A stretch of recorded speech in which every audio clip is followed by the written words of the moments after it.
क्रोधाय भवति सम्मोहः सम्मोहात् भवति विभ्रम स्मृति भ्रंशात् बुद्धिनाशो प्रणश्यति।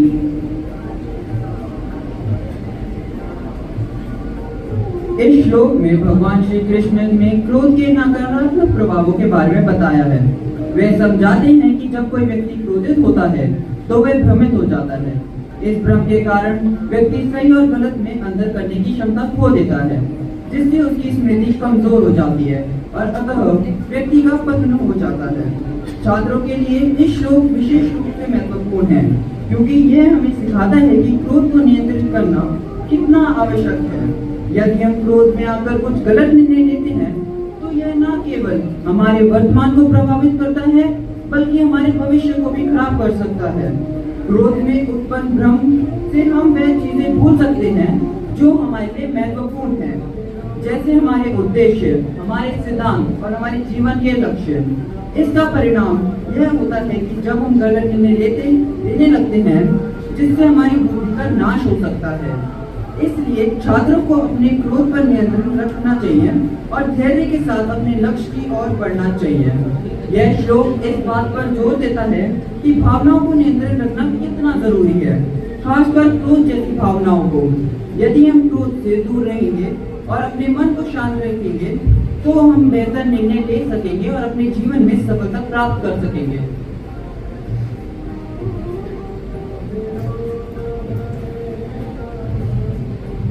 From anger arises delusion. From delusion, the loss of memory. From the loss of memory, the loss of one's intellect.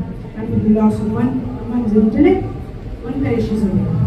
This verse outlines how uncontrolled anger can lead to a series of negative consequences.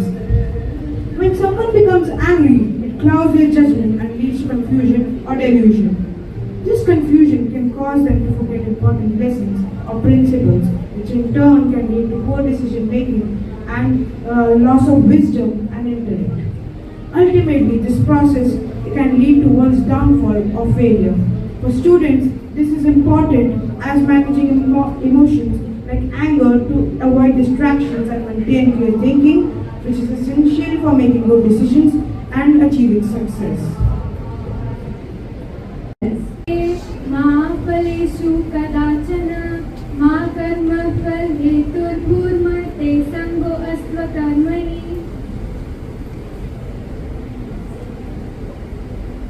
साधुओं की रक्षा, पापियों का विनाश और धर्म की स्थापना के लिए मैं युग युग में अवतरित होगा। श्री कृष्ण कहते हैं, हे अर्जुन, तुम्हारा केवल कर्तव्य पर अधिकार है, उसके फल पर कभी नहीं। इसलिए तुम कर्म के फल की आशा मत करो और ना ही कर्म से विमुख रहो। इस श्लोक का मतलब है कि हमें अपने कर्मों पर ही ध्यान देना चाहिए, उनके परिणाम पर नहीं। भगवान श्री कृष्ण कह रहे हैं कि हमें केवल अपने काम करने का अधिकार है और उसके फल या परिणाम का नियंत्रित करने का अधिकार नहीं है। इसलिए अपने कर्मों का फल पाने की उम्मीद नहीं करनी चाहिए। अगर हम सिर्फ फल की चिंता करेंगे तो हमें अपने काम करने में मुश्किल हो सकती है। उसके बजाय हमें ईमानदारी से अपना काम करते रहना चाहिए और फल की चिंता छोड़ देनी चाहिए। इस तरह से हम अपने कर्मों में पूरी तरह लग सकते हैं और अच्छे परिणाम खुद ब खुद प्राप्त होंगे। Never consider yourself to be the cause of the results of your activities, nor be attached to inaction. This verse teaches an important principle about focusing on actions rather than outcomes.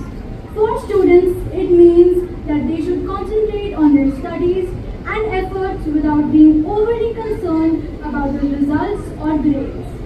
By focusing on putting in their best effort, they can reduce anxiety and improve their performance.